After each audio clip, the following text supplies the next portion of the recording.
What's up, good people? It's your boy JD. So, on this episode, we're going to talk about changing the culture. So, how do you change the culture? I want to give you 5 tips on changing the culture. But before that, I want you to like, share, comment, subscribe if you like what you're listening to. I appreciate the support. So, how do we change the culture of a team, of a unit? First thing you want to do, if you can, is build the team. Oftentimes, in the military, we have to deal with what we're given. And sometimes in certain leadership positions, we get to pick, we get to choose. When I was in Hawaii, I had the only unit on the island, and I kind of had my pick from the island of who I wanted to bring in, who I wanted as leaders.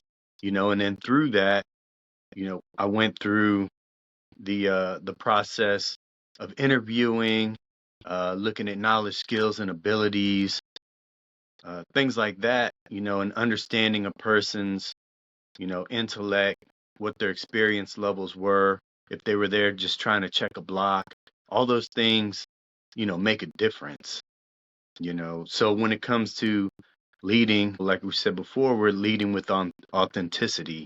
And that's what I'm looking for in a leader, is somebody authentic. So I had the unique ability to be able to build my organization with the people that I wanted there, but also the people who wanted to be there. So tip number 1, if you can, is to build the team. So once you build the team, you got to know what their capabilities are. So step number 2 is having the ability to develop the team. So you got to have some sort of development program and invest in those people that you hire, right? Because people that are coming on, they know what they know, but is it to the beat of the drum of what it is that you're trying to build as a culture? So from that, you have to be able to develop those to bring them in and to be a productive member of the team. They may come with a certain set of skills, but it doesn't necessarily mean that they fit in to the organization. So have a deliberate, development program, and that also gives, those personnel buy into your organization, because through development, you're going to have discussion. You're going to understand what people's needs are. You're going to understand what their capabilities are, what their weaknesses are, and you'll be able to build those things up. But you'll also be able to exploit their strengths and then put them in a position to win, because people like to win.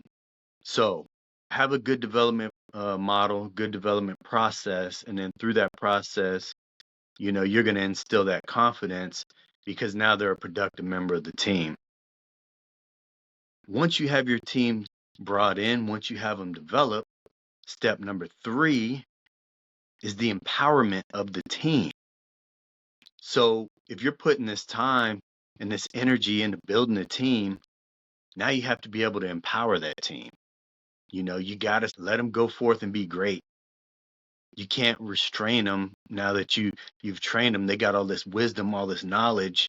They understand what their purpose is in the organization. Now you got to release them and empower them to go and be great on the behalf of the organization. So step number 3 is empowering your team. Now, once you have your team empowered, once they're developed, once they're brought in, bought into the idea, now you have to assess your team. This is number 4, assessing your team, right? Because just because they got the training, just because they're bought into the idea, doesn't necessarily mean they know exactly what they're doing. So through assessment, you'll be able, as a supervisor, as a leader of an organization, you got to assess your people, because they may be driving down a path, and that path may be the way that they took that information, but now it's all right, cool, you're doing a great job, but let's bring you over to the left a little bit. Let's steer you right a little bit, and make sure that the development took, make sure that they fully understood what their purpose is in your organization and that they're getting after it the right way. So you have to assess your team. So once you're done assessing your team and once you make those little corrections, you'll help further their development, and then from that. And then afterwards, last but not least, is recognize your team. Reward them for doing a great job. The reason why they're doing the job isn't necessarily for reward, but people like to be rewarded for a good job that they're doing. Now, if they're just doing their basic job and they're not really going above and beyond, well, that's fine because that's the standard, right? And you set the standard. But there's going to be people out there who overachieve, exceed the standard. And those are the people that you want to recognize. You don't want to do it spitefully to say, hey, these people are better than you. What you want to do is genuinely recognize them for their efforts.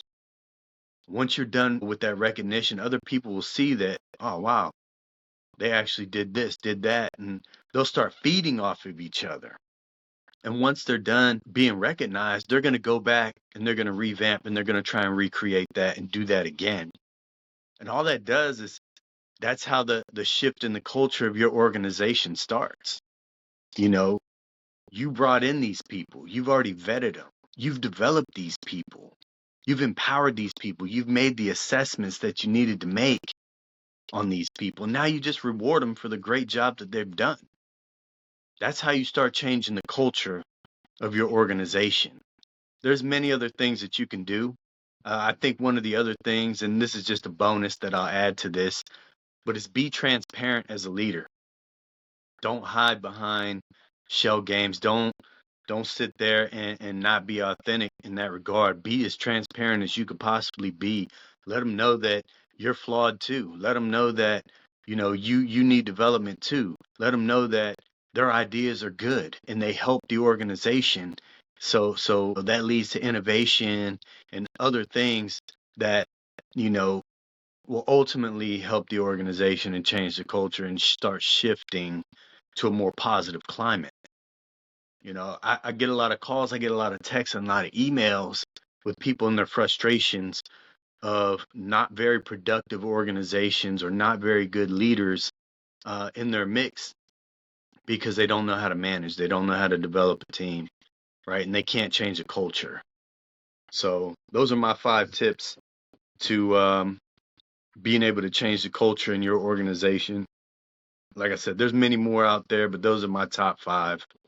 So build your team, develop the team, empower the team, assess the team, and reward your team, and watch the culture change. All right, you're on the mic with me, JD.